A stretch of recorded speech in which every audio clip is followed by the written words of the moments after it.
These are the fingers on my friend Jesse's hands. Yeah, I know. It's hard to look at, isn't it? That was my first reaction, too.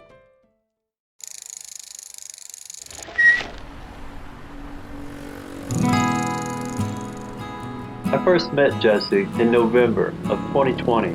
I was working at a local community center which served the needs of the impoverished and those that are experiencing homelessness here in the area where I live. Well, being familiar with poverty myself and having experienced homelessness in my past, I'd always said back then that if I ever got the chance and opportunity, if I ever got my life straightened out, that I would someday be on the other side giving and helping, just like those that helped me when I was needy. Now back then it seemed like a pipe dream, just something you thought about as you fell asleep, old and hungry. Through a series of small miracles in the grace of our uncreated Creator, that's exactly what happened. So there I found myself working at this here local community center. It really was more like the day center for the homeless, the street people here in our community. Kind of place that had a soup kitchen that served like breakfast, lunch, had an area where people could gather and dine. We offered showers and restrooms. There was laundry facilities, which is a real blessing when you're out on the street. There was a daytime storage area and a place for them to receive their mail. There was also caseworkers on staff to help guests sign up for things like Social Security, disability, food stamps. Oftentimes, the people that came to the center were at ground zero and had to build from absolute nothing, often not even having their ID or their personal identification or birth certificate. Maneuvering through these obstacles is almost unsurmountable when you're starting at ground zero. You don't even have a place to lay your head. But more importantly than any of the services that the center offered, it was a place where people who otherwise had nowhere else to go could come together, stay warm daily, a safe space where they could gather as a community in itself. As you could imagine, at such a place, you come across a very eclectic group of people. You had everyone from the homeless veteran to the chronically homeless. You had the winos, the drunks, the drug addicts, the drug dealers, the pimps, the prostitutes, and then you had the grandmas and grandpas who have no family cares, no friends left alive, the mentally ill, the outcasts, and those that were just down on their luck. Those broken people, good, bad. To be honest, I felt right at home. I had no judgment, no bias. As I said, I began working at the center in November of 2020. As you might recall, there was the beginnings of a health crisis going on in the world back then. Due to that crisis, there had been a few precautionary protocols put in place at the center. Some of those protocols included signing visitors in at the door while taking their temperature with a dermal thermometer and handing out surgical masks. You remember that fashion trend, don't you? These protocols were not especially popular among the cold and homeless in a hurry to get in out of the weather and get something to eat after a rough night sleeping outside. Despite the grumbling and the grumpiness, it was during this sign-in process that I got to meet a lot of people face to face, one-on-one, on a first-name basis, and in many cases formed a lot of solid friendships. One of those people was Jesse.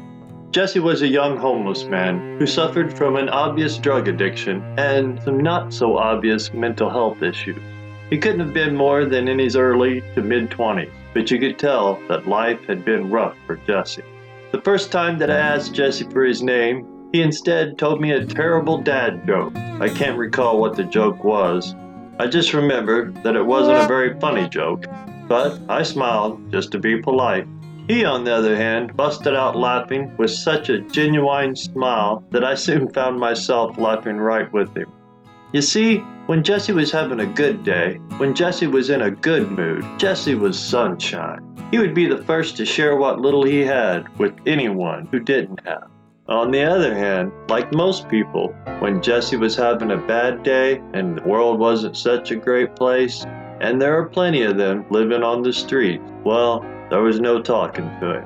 He'd be very paranoid and introverted. Eventually, he would use drugs, which only made his mental health even worse. Walking around, talking to himself, or worse, sometimes he would just disappear for days. I wouldn't see him checking in, and I wouldn't see him around the center. After a few days, right when I started to get worried, thinking the worst and praying for the best. There would be Jesse, standing in line to get into the center and telling terrible dad jokes while he waited. I'd breathe a sigh of relief, and even though I already knew it, I would ask him his name. I'd like to think that Jesse and I became friends during those first few weeks. That was back in November of 2020. As December rolled in, the state of the world seemed to go from bad to worse. We had a full-blown global crisis on our hands.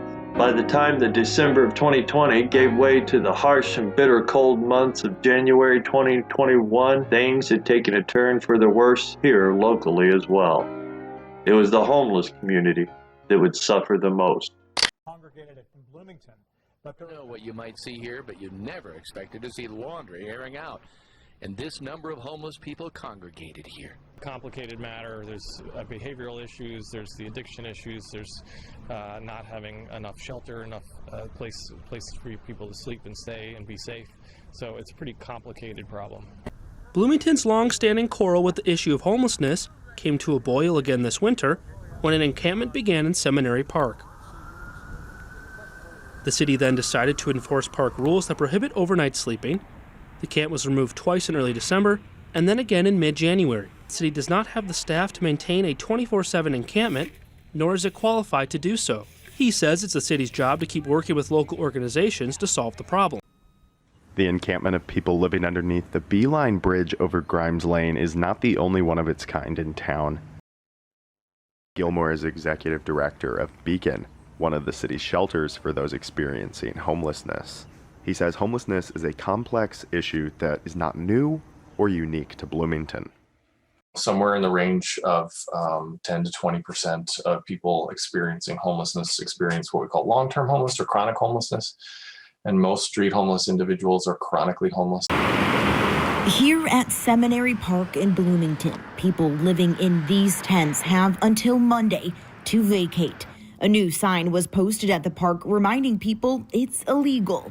This after a 51-year-old homeless man was found dead in the park on Christmas Eve after sleeping there overnight. And that man had spent the night before in a shelter trying to get sober and not relapse. That man was kicked out and he was dead the next day on the streets of Bloomington. Mark Teller with the Bloomington Homeless Coalition tells me people experiencing homelessness have stayed at Seminary Park for a few years now.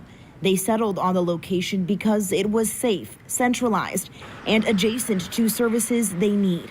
The city says this is not a new rule. It's been on the books for years, but has not been enforced for the last few weeks in order to give folks staying in the park time to identify safer options listed on the signs. They've said that, but they've never enforced it until now, at least not in Seminary Park, in the middle of COVID and in the middle of winter.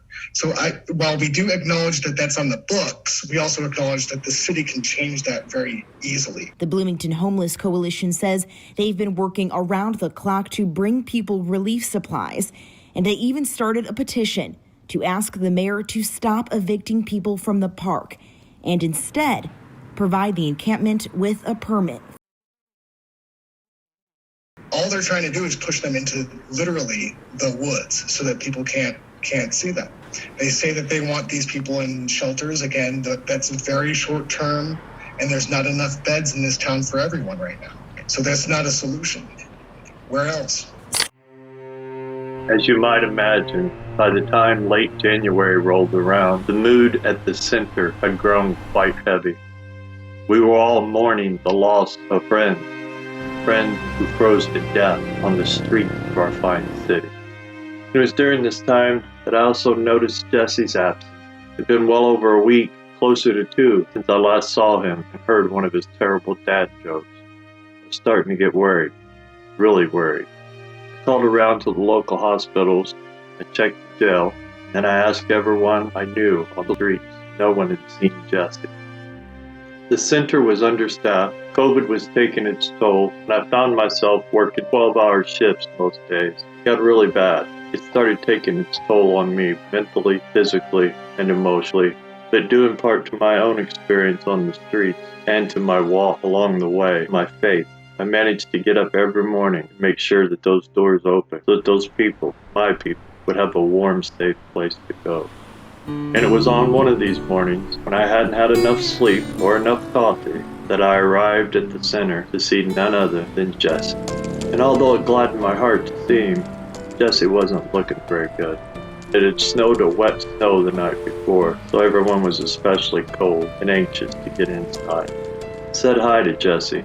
He nodded, and then I went about the busy morning routine of opening the doors and proceeding with the unpopular protocol of getting everyone checked in, temperatures taken, and masks handed out.